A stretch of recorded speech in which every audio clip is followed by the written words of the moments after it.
44 de la sourate 3, Wama Muhammad illa rasulun. Qad khalat min qablihi rusul.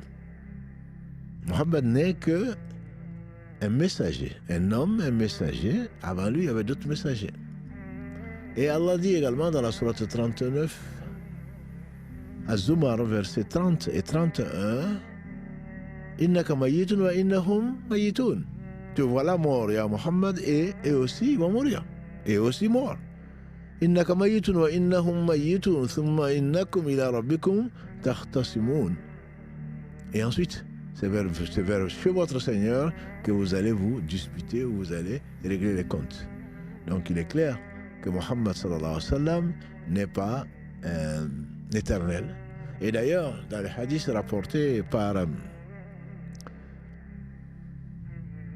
Abu Wahabi,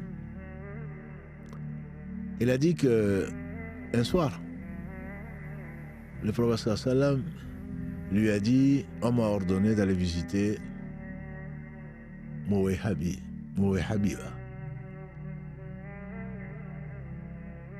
Le prophète sallallahu lui a dit, on m'a ordonné d'aller visiter et d'aller demander pardon pour ses compagnons, donc qui sont enterrés à Baqiya, qui est juste à 2 pas de la mosquée du prophète sallallahu alayhi wa sallam. Viens avec moi.